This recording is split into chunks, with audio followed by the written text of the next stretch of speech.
ইহার পরে কিছুদিনের জন্য আমরা সদর স্ট্রিটের দল কারওয়ারে সমুদ্র তীরে আশ্রয় লইয়াছিলাম।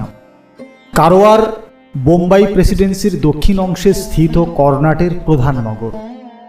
তাহা এলালতা ও চন্দন তরুর জন্মভূমি, মলয়াচলের দেশ। মেজদাদা তখন সেখানে জজ ছিলেন। এই ক্ষুদ্র শৈলমালা বেষ্টিত সমুদ্রের বন্দরটি এমন নিভৃত, এমন প্রচ্ছন্ন যে নগর সেখানে নাগরিমূর্তি প্রকাশ করিতে পারে নাই। অর্ধচন্দ্রাকার বেলাভূমি অকুল নীলাম্বরাশির অভিমুখে দুই বাহু প্রসারিত করিয়া দিয়াছে। সে যেন অনন্তকে আলিঙ্গন করিয়া ধরিবার একটি মূর্তিমূর্তি ব্যাকুলতা। প্রশস্ত বালুতটের প্রান্তে বড় বড় ঝাউ গাছের অরণ্য।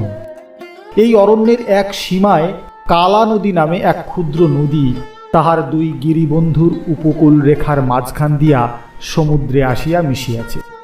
মনে আছে, একদিন শুক্লপক্ষের গোধূলিতে একটি ছোট নৌকায় করিয়া আমরা এই কালা নদী বাহিয়া উজাইয়া চলিয়াছিলাম। এক জায়গায় তীরে নামিয়া শিবাজির একটি প্রাচীন গিরিদুর্গ দেখিয়া আবার নৌকা ভাসাইয়া দিলাম।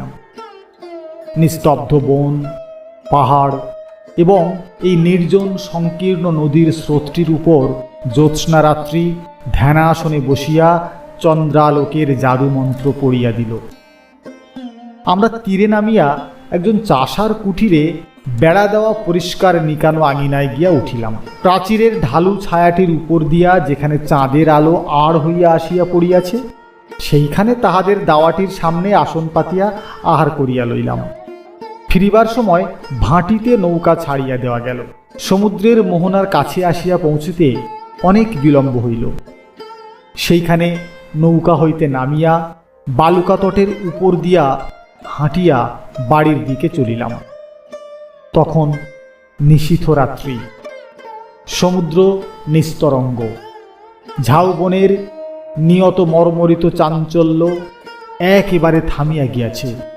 সুদূর বিস্তৃত বালুকারাশির প্রান্তে তরু শ্রেণীর ছায়াপুঞ্জ নিস্পন্দ দিকচক্রবালে নীলাভ শৈলমালা পাণ্ডুর নীল আকাশতলে নিমগ্ন। এই উদার শুভ্রতা এবং নিবিড় নিস্তব্ধতার মধ্য দিয়া আমরা কয়েকটি মানুষ কালো ছায়া ফেলিয়া নীরবে চলিতে লাগিলাম। বাড়িতে যখন পৌঁছিলাম তখন ঘুমের চেয়েও কোন গভীরতার মধ্যে আমার ঘুম ডুবিয়া গেল। সেই রাত্রেই যে কবিতাটি লিখিয়াছিলাম তাহা সুদূর প্রবাসের সেই সমুদ্র তীরের একটি বিগত রজনীর সহিত বিজড়িত।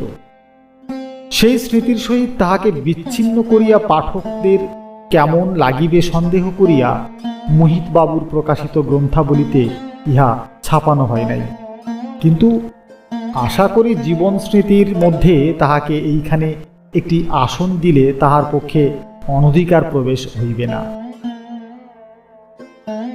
যাই যাই ডুবে যাই, আরো আরো ডুবে যাই, বিহবল অবশ অচেতন, কোনখানে কোন দূরে নিশীথের কোন মাঝে কোথা হয়ে যায় নিমগন। হে ধরণী, পদতলে দিও না বাধা, দাও মোরে, দাও ছেড়ে দাও। অনন্ত দিবস নিশি এমনই ডুবিতে থাকি, তোমরা সুদূরে চলে যাও। তোমরা চাহিয়া থাকো জ্যোৎস্না অমৃত পানে, বিহবল বিলীন তারাগুলি।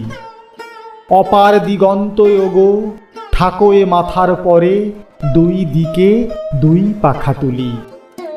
গান নাই, কথা নাই, শব্দ নাই, স্পর্শ নাই, নাই ঘুম, নাই জাগরণ। কোথা কিছু নাহি জাগে, সর্বাঙ্গে জ্যোৎস্না লাগে, সর্বাঙ্গ পুলকে অচেতন। অসীমে শুনিলে শূন্যে বিশ্ব কোথা ভেসে গেছে, তারে যেন দেখা নাহি যায়। নিশীথের মাঝে শুধু মহান একাকী আমি, অতলেতে ডুবি রে কোথায়। গাও বিশ্ব, গাও তুমি, সুদূর অদৃশ্য হতে গাও তবে নাবিকের গান। শত লক্ষ যাত্রী লয়ে কোথায় যেতেছ তুমি, তাই ভাবি মুদিয়া নয়ন।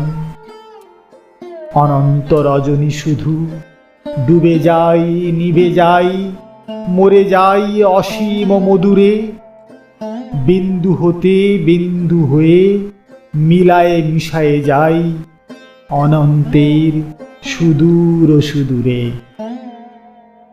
এ কথা এখানে বলা আবশ্যক, কোনো সদ্য আবেগে মন যখন কানায় কানায় ভরিয়া ওঠে, তখন যে লেখা ভালো হইতে হইবে এমন কথা নাই।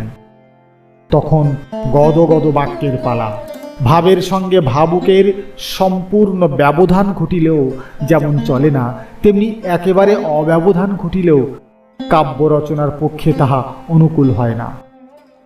স্মরণের তুলিতেই কবিত্বের রং ফোটে ভালো। প্রত্যক্ষের একটা জবরদস্তি আছে, কিন্তু পরিণামে কিছু পরিমাণে তাহার শাসন কাটাইতে না পারিলে কল্পনা আপনার জায়গাটি পায় না।